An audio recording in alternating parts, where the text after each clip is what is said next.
Hi YouTube, this is JL Gill 1973.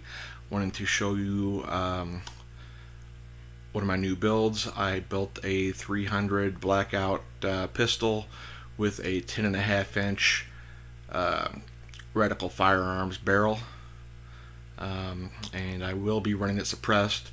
The muzzle brake and blast shield are Elite Iron.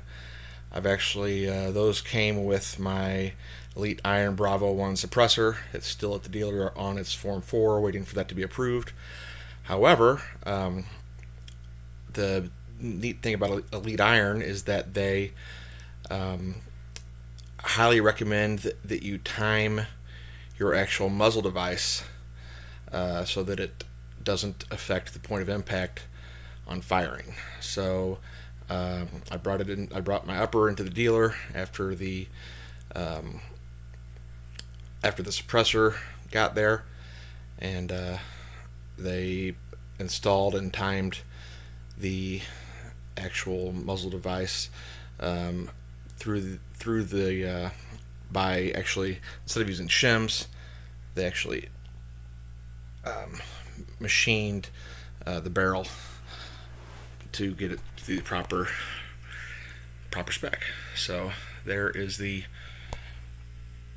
muzzle device with the blast shield right there. It's a 30 cal.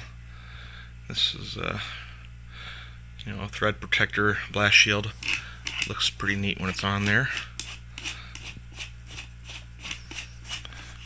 It's different than Noveski's Flaming Pig and everything. This is made out of steel. It's pretty heavy, but it's a good quality piece, machined well. I think it looks pretty neat. Like I said, it's a 10.5 inch barrel. I also have a 9 inch UTG Pro Keymod rail, which I'm thrilled with. The install was okay. I had some problems aligning the bolts, even with the torque procedures, and I have a Geasley one of their rods to put in the barrel, reaction rod. That's what I have. So I was able to get some good torque on it, but it just didn't seem to line up. And then I actually retook it down and then put it back on, and it lined up fine. But so anyway, I also have the UTG Pro Handstop and Barricade block there to keep my hand from hitting that suppressor when it gets hot, or the muzzle brake, since it's only 9 inches long.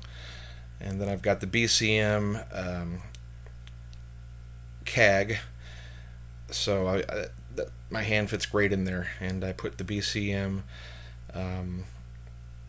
Keymod, I don't know what you call those things, but that's to keep my hand comfortable if the barrel gets hot and the rail gets hot. Purchased the it's built on a Spikes spider lower stripped, and I got an Aero Precision completed upper. I actually switched out, before I assembled it, I switched out the dust cover to the 300 AAC, just so I'd have some visual representation if I was grabbing it in a hurry and knew which rifle it is. That's also why I'm doing kind of the gray color scheme. Got Sequence Precision. No, I don't know if that's Sequence Precision or not, but I've got the extended mag release button. I can't remember what that is. That's the the regular badass safety. It's not the 45. It's the regular 90, but that's perfect for me. It's the ambi, because I like to take my safety. I put my safety back on with my trigger finger. Just kind of the way I like to do it. And there is I actually have the KAK buffer tube, pistol buffer tube, with the, or I guess receiver extension, whatever you want to call it, with the Shockwave, the pistol brace. I like it so far. I have the Spikes receiver plate, which was kind of a pain in the butt to get on, but it's got the quick release. Got that for my Magpul sling, and it's a Griffin Armament, one of the new pistol grips they have out.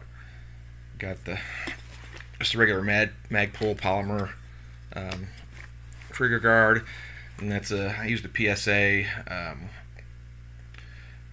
Just a PSA builder's kit, so that's the PSA trigger that comes with the builder's kit. Running the Bravo Company's Mod 3 charging handle. I like the Mod 3, that's my favorite. That's the one I use on a lot of my builds. I actually have a primary arms micro dot that I'm going to be running on it, but I had to send it back because the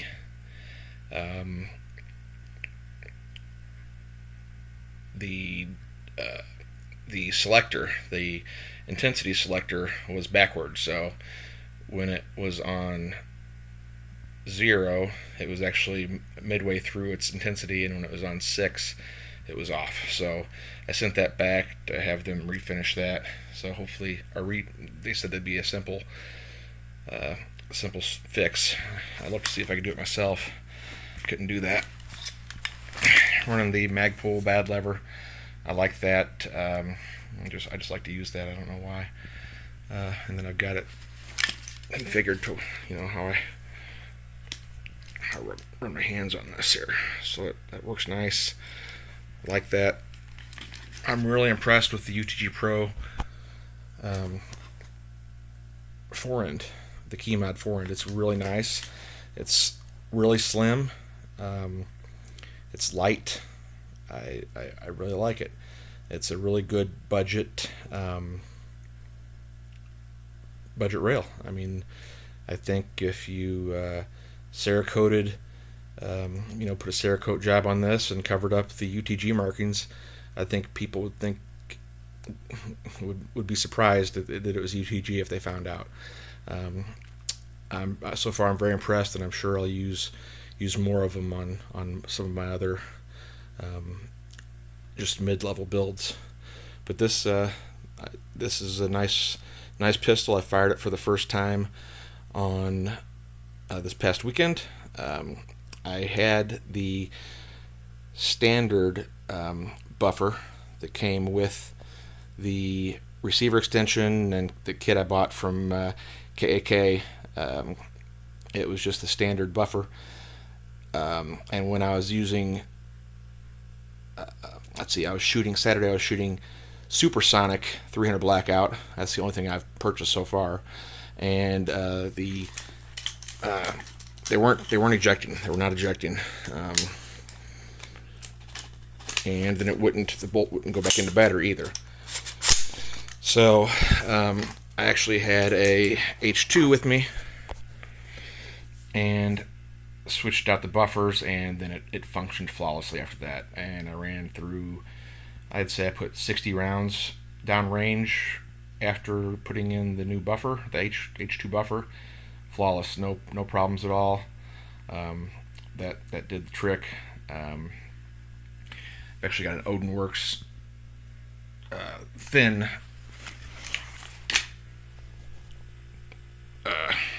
gas block in there, one of the slim glass blocks.